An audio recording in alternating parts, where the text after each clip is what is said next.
Antusiasme masyarakat untuk mengunjungi ibu kota Nusantara selama libur Lebaran sangat tinggi. Dalam 4 hari perayaan, IKN berhasil menarik kedatangan 45.496 wisatawan GAIS, dengan lebih dari separuhnya berasal dari luar Pulau Kalimantan. Direktur Data dan Kecerdasan Buatan Kedeputian Transformasi Hijau dan Digital Otorita IKN, Adi Guna Mahendra, mengungkapkan daya tarik IKN telah melampaui batas regional. Pengunjung yang masuk ke ibu kota Nusantara kurang lebih 50% berasal dari luar Kalimantan. Dominasi wisatawan dari luar Pulau Kalimantan ini mengindikasikan bahwa pesona ibu kota Nusantara sebagai destinasi wisata baru telah berhasil menarik perhatian puluhan ribu orang dari berbagai penjuru Indonesia. Tak hanya wisatawan domestik saja guys, ibu kota negara baru Indonesia ini juga menunjukkan daya tarik yang kuat di mata wisatawan mancanegara. Ada beberapa negara asal pengunjung luar negeri, termasuk Malaysia, Brunei Darussalam, Cina, dan Korea Selatan. Bahkan beberapa ada dari Eropa guys. Rekor kunjungan harian. Pak Adi Guna pun merinci jumlah kunjungan harian yang menunjukkan tren peningkatan signifikan. Jumlah kunjungan tertinggi terjadi pada Kamis hari dengan angka 14.104 wisatawan yang merupakan rekor baru. 1 April 2025.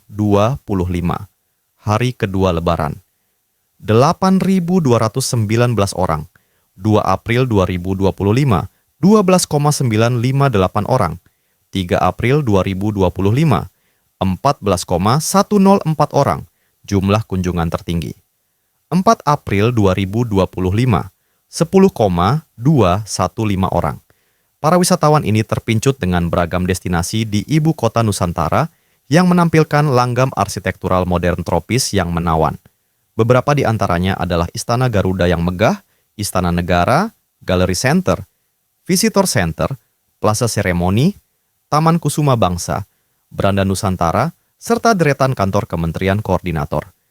Kehadiran wisatawan dari berbagai negara ini membuktikan bahwa pembangunan ibu kota Nusantara tidak hanya menjadi sorotan di tingkat nasional, tetapi juga menarik perhatian dunia internasional. Hal ini berpotensi besar untuk meningkatkan citra ibu kota Nusantara sebagai destinasi wisata yang mendunia.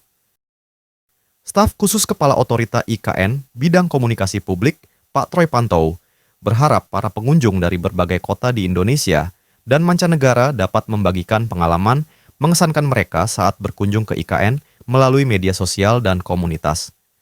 Agar bisa berbagi pengalaman bersejarah mengunjungi ibu kota Nusantara yang dibangun oleh putra-putri bangsa Indonesia, ujar Pak Troy.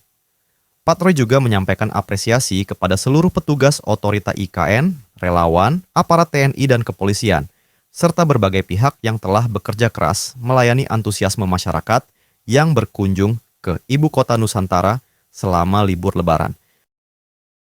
Sedangkan untuk kelanjutan dari pembangunan mega proyek Ibu Kota Nusantara ini sudah sangat jelas, Presiden Prabowo Subianto menargetkan agar Ibu Kota Nusantara menjadi ibu kota politik di tahun 2028 guys. Kepada Kepala Otorita Ibu Kota Nusantara Pak Basuki Hadi Muljono, Prabowo memerintahkan agar ekosistem penunjang ibu kota politik seperti pembangunan gedung perkantoran legislatif dan yudikatif beserta huniannya mulai dirampungkan. Tahap pembangunan kedua untuk mewujudkan ibu kota Nusantara sebagai ibu kota politik pun disetujui Prabowo dengan anggaran senilai 48,8 triliun rupiah. Pak Basuki menuturkan, selain dibiayai oleh anggaran pendapatan dan belanja negara, pembangunan ibu kota Nusantara juga akan dibiayai lewat mekanisme kerja sama pemerintah dan badan usaha, KPBU, yang nilainya mencapai 60,93 triliun rupiah. Meski proses KPBU ini masih dalam tahap studi kelayakan, Basuki menyebut anggaran tersebut nantinya akan dipergunakan untuk membangun apartemen dan rumah tapak, serta sejumlah infrastruktur seperti jalan dan multi-utility tunnels dan pembangkit listrik tenaga surya. Dibanding anggaran pada tahap pembangunan pertama, menurut Pak Basuki, anggaran pembangunan IKN yang menyusut cukup drastis itu masih sangat cukup untuk membangun sarana dan prasarana penunjang sebuah ibu kota politik. Pembangunan Ibu Kota Nusantara juga mendapat dukungan penuh dari pemerintah. Hal ini menyusul ditetapkannya IKN sebagai salah satu dari 77 proyek strategis nasional (PSN) dalam Peraturan Presiden, Perpres. Nomor 12, tahun 2025 tentang Rencana Pembangunan Jangka Menengah Nasional (RPJMN) tahun 2025 sampai 2029. Penetapan ini menegaskan komitmen Presiden Prabowo Subianto untuk melanjutkan dan mempercepat pembangunan Ibu Kota Nusantara sebagai simbol kemajuan dan pemerataan pembangunan di Indonesia. Keputusan Presiden Prabowo ini juga sekaligus menunjukkan bahwa IKN menjadi salah satu prioritas utama dalam RPJMN 2025 sampai 2029. Dengan status PSN, pembangunan Ibu Kota Nusantara akan mendapatkan dukungan penuh dari berbagai pihak, termasuk pemerintah pusat, daerah, BUMN, dan swasta. Cakupan PSN dan kriteria proyek. Berdasarkan Perpres nomor 12 tahun 2025, PSN mencakup berbagai proyek yang berkontribusi signifikan terhadap pencapaian tujuan pembangunan nasional.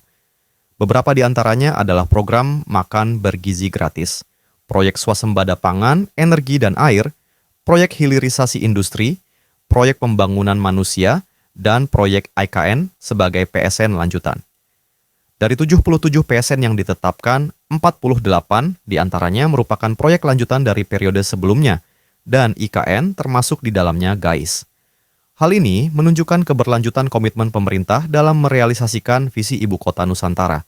Perlu dicatat bahwa daftar PSN ini bersifat indikatif dan dapat mengalami perubahan atau penambahan berdasarkan evaluasi dan penilaian proyek-proyek yang memenuhi kriteria. Penetapan PSN setiap tahunnya juga akan disesuaikan dengan kerangka waktu, prioritas pembangunan, kesiapan proyek, ketersediaan pendanaan, dan persetujuan Presiden.